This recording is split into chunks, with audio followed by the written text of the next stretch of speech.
sun is forever. Buenas, vamos a seguir hablando de videojuegos que nos llegan durante este mes de abril. Hemos hecho repaso sobre Replaced y también hemos hecho un repaso acerca de Maus. Pero hay otros videojuegos de un presupuesto mucho más alto del que de hecho me sorprende que se esté hablando tan poco, porque es un título propio de PlayStation y que de hecho viene con unos precedentes bastante interesantes, pues de los creadores del videojuego Returnal, lanzado ya por 2021, llega Saros.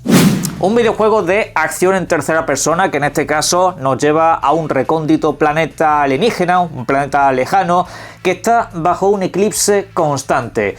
Un eclipse que cada vez que se forma de manera completa resulta que todos los enemigos de la zona se vuelven un poco locos y mucho más poderosos. Es un videojuego de corte roguelike, con lo cual para ir avanzando tendremos que ir haciéndonos cada vez más fuertes. Es decir, es un videojuego donde vas a morir muchas veces, tienes que acostumbrarte a morir. Es un videojuego donde de hecho los escenarios van a cambiar cada vez que mueres, no siempre te vas a encontrar con los mismos entornos. Cada vez que mueras, obviamente vas a manejar muchos de los elementos que hayas encontrado por el camino y por supuesto cada vez te será más fácil hacer cualquiera de sus recorridos que quizá se parezcan un poco entre sí, pero que repito, siempre en todo momento van a seguir cambiando. Esa generación de mundo procedural también lo vimos en Returnal. Cada vez que empezabas una partida el entorno pues era relativamente parecido, pero cambiaba un poco la situación de dónde estaba básicamente todo, con lo cual siempre va a ser una experiencia muy diferente. En unas carreras que duran entre los 20 y 30 minutos. Eso es lo que puedes tardar en llegar hasta el jefe final de cada zona. Aunque claramente puedes llegar antes, solo que lo suyo es que te vayas reforzando por el escenario, cumpliendo diferentes objetivos, para así llegar con todas las garantías del mundo hasta que pases al siguiente nivel. Y bueno, es un videojuego que también tiene una estética un tanto peculiar. Es muy rollo Lovecraft, sobre todo, se parece un poco a esa estética que es a veces un tanto turbia, con personajes que tienen un montón de tentáculos y todo ese tipo de rollos grotescos. Y bueno, pues obviamente no nos van a poner las cosas fáciles. En fin, este videojuego se lanza el próximo 30 de abril, ¿vale? Es un videojuego que está a un mes vista, básicamente.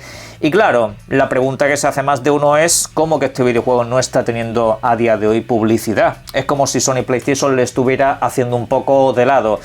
Algunos han empezado a temer que quizá con este videojuego no tengan una buena obra por delante y que por eso le estén haciendo menos espacio, pero a ver, también os digo una cosa.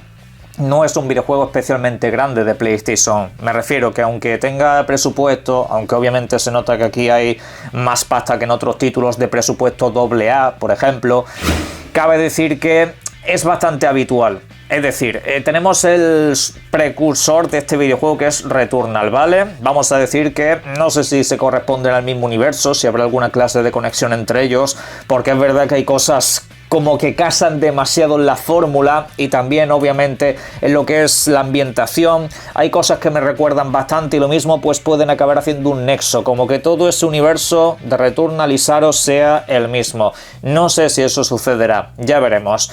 La cuestión es que con Returnal lo que sucedió es tanto igual. Es un videojuego que recuerdo que allá por 2021, cuando iba a salir, casi no se le hizo promoción. Casi no vimos nada de ese videojuego hasta poco antes de su lanzamiento. Es una promoción bastante tardía la que hubo con aquel videojuego.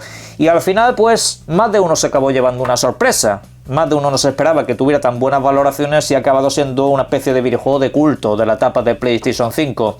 De hecho, ya han salido algunos de los primeros análisis de este juego. Varios jugadores, creadores de contenido y también prensa del videojuego han accedido a este título.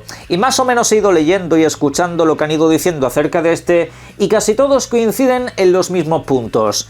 Es un videojuego más accesible que Returnal, se considera un videojuego menos injusto, pero que sigue siendo muy desafiante. Es un videojuego que de hecho al principio puede ser bastante duro de superar, pero sobre todo son en los primeros compases. Al fin y al cabo, los videojuegos de este género, cabe decir que sean en 3 dimensiones o sean más al estilo Absolum o Vampire Survivor, son videojuegos donde conforme te vas potenciando, conforme más vas recolectando experiencia y más tipos de arma, pues obviamente todo te va a ser mucho más sencillo. ¿Quién no ha tardado unas buenas horas en pasarse esos primeros minutos del Vampire Survivor, esas primeras pantallas que eran bastante largas y complicadas?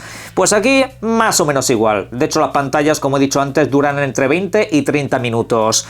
El caso es que nos comentan que además hay varios sistemas de accesibilidad en este videojuego, como que por ejemplo aquí no pierdes todo lo que has conseguido durante el camino. En Returnal sí, en Returnal era básicamente un constante empezar de cero, y al principio tuvieron que balancear un poco esa experiencia. Había gente que se pasaba un montón de horas y luego cuando tenía que resetear desde el primer momento la cosa se le complicaba bastante.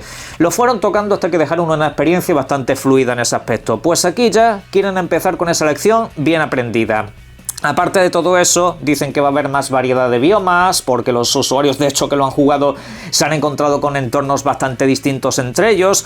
El videojuego parece que va a rendir a unos firmes 60 frames por segundo, incluso en la PlayStation 5 más básica. Vamos, que el de optimización todos coinciden en que el videojuego se ve bastante correcto, y que además hay cierta limitación de niveles hasta el que pueden mejorar en cada zona, porque si no el videojuego se te haría demasiado sencillo.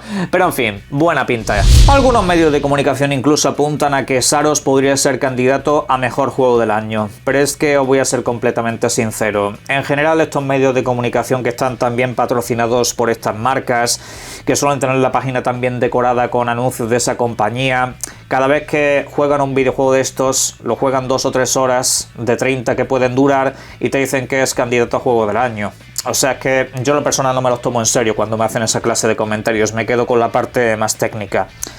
Y lo que me dicen me gusta. En general lo que me dicen es como cierta revisión de cosas que se hicieron en Returnal, pero más adaptadas para todo el mundo. E incido, no se trata de que el videojuego sea necesariamente mucho más fácil, sino que parece mejor diseñado en todas sus líneas, que parece un videojuego que obviamente puede atraer a mucha más gente. Como hay otros videojuegos de otros géneros que, aunque siguen manteniendo su dificultad, al fin y al cabo se han adaptado para que la gente no los abandone tan pronto. Y es que a Returnal le pasó un poco eso, que es un videojuego que de entrada no era la experiencia más agradable para todo el mundo, porque se supone un desafío que todo el mundo puede jugar, pero sin embargo era pues una curva de dificultad y aprendizaje demasiado elevada quizás para el público general, y sobre todo para los que están acostumbrados a exclusivos de PlayStation, que aunque tienen niveles de dificultad en sus videojuegos, no suelen tener esta clase de desafíos desde prácticamente el lanzamiento de Bloodborne, ¿vale?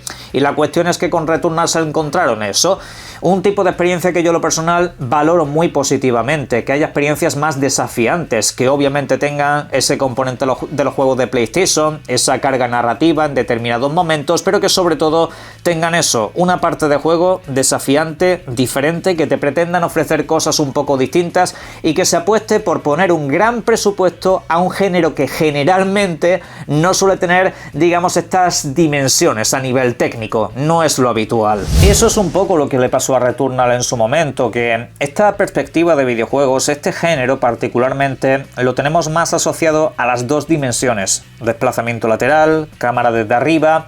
Suelen ser videojuegos que tienen como otro prisma habitualmente. Y hombre, la gente cuando vio Returnal se esperaba, pues no sé, el típico videojuego de acción que te saca PlayStation, acción-aventura con carga narrativa. Y aunque tiene parte de eso, realmente es otro tipo de videojuego, y entiendo que eso fue muy difícil explicárselo al usuario, y con el tiempo ya como que se ha tardado un poco en pillarle el punto a ese videojuego, y Saros pretende ser precisamente una puerta de entrada mucho más interesante para cualquier tipo de jugador. No significa, repito, que haga que el videojuego sea fácil, ni mucho menos. La facilidad de estos videojuegos dentro del género dependen siempre de lo mismo, de que consigas una buena progresión de personaje, de que potencies determinadas habilidades que luego te benefician, hasta que llegue un punto en el que ya el videojuego te sea un absoluto paseo. Ahí es donde está uno de los grandes valores de este videojuego, que realmente sientas una sensación de mejora constante, que el videojuego realmente se te vaya haciendo cómodo y que tu esfuerzo se vea recompensado. Yo Saros lo voy a reservar, yo lo voy a tener por aquí para hacer análisis en el canal. Si os interesa más vídeos me lo podéis dejar como siempre en la caja de comentarios, por supuesto, y me decís si os parece una licencia interesante o no. Que disfrutéis mucho de los videojuegos. Un saludo.